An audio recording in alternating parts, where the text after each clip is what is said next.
जे लोक वृक्षतोडीला विरोध करतायत ते ईदच्या वेळी बकरे कापायला विरोध का करत नाहीत हा सवाल केला गेला। आणि हा सवाल करणारे आहेत भाजपचे मंत्री नितेश राणे। पर्यावरणवाद्यांना फक्त हिंदूंचे सण दिसतात, पण ईदच्या वेळी बकरे कापायला पर्यावरणवादी विरोध करत नाहीत असं वादग्रस्त वक्तव्य नितेश राणे यांनी केलं। ईदच्या वेळी ज्या मोठ्या प्रमाणामध्ये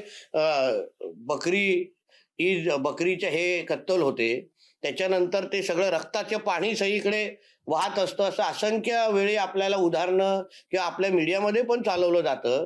पण तेव्हा हे पर्यावरण प्रेमी कधीच आवाज उचलताना आम्हाला दिसत नाही, कधीच बोलताना दिसत नाही की व्हर्च्युअल बकरी ईद करा, असं कधीच ऐकत नाही आम्ही।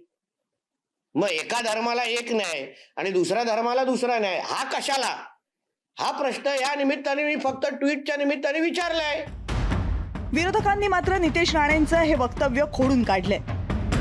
जमीन विकणारा सरकारी त्याच्यावर कारवाई होते आणि सरकारी जमीन घेणाऱ्यावर कारवाई होत नाही, म्हणजे हे तर खूप झालं। म्हणजे तिजोरी फोडणारा आणि तिजोरीतून फोडल्यानंतर जो माल ज्याच्याकडे देतो तो लंपास करणारा तो आरोपी नाही, ते तो दरवाजा त्यात फोडायसाठी शस्त्र देण्याचं काम कोण केलं? तिजोरी फोडायसाठी। तपोवन वृक्षतोडीचा मुद्दा गेल्या काही दिवसांपासून सतत चर्चेत आहे। कुंभमेळ्यासाठी महानगरपालिकेला साधुग्राम उभारायचे आणि त्यासाठी तपोवनातील तब्बल 1700 झाडं तोडण्याचा प्रस्ताव नाशिक महानगरपालिकेनं तयार केलाय। पालिकेच्या या निर्णयाला अनेक नागरिक, माजी सरकारी अधिकारी, कलाकार आणि सामाजिक कार्यकर्त्यांनी तीव्र विरोध केलाय। आमचा साधुग्राम उभारायला विरोध नाहीये, पण निसर्गाची हानी होता कामा नये अशीच भावना या सगळ्यांनी व्यक्त केली आहे। आपण जर 2015-2016चा गुगल मॅप बघितला, त्यातलं कुठलंच झाड आपल्याला दिसत नाही। ज्यावेळेस महाराष्ट्र सरकारने 50 कोटी वृक्ष लागवडीचा कार्यक्रम घेतला, त्या काळात नाशिक महानगरपालिकेने विचार करून ही झाडं लावली, कारण ती रिकामी जागा होती। 12 वर्षात आपण एकदाच ती वापरतो।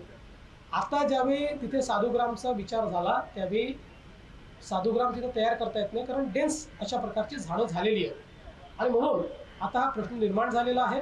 आता त्या संदर्भात मार्ग काढून एकंदरीतच तपोवनातील वृक्षतोडीचा प्रश्न सुटावा अशी सगळ्यांचीच इच्छा आहे, पण त्याला धार्मिक रंग दिला जाऊ नये अशी ही सगळ्यांची भावना आहे।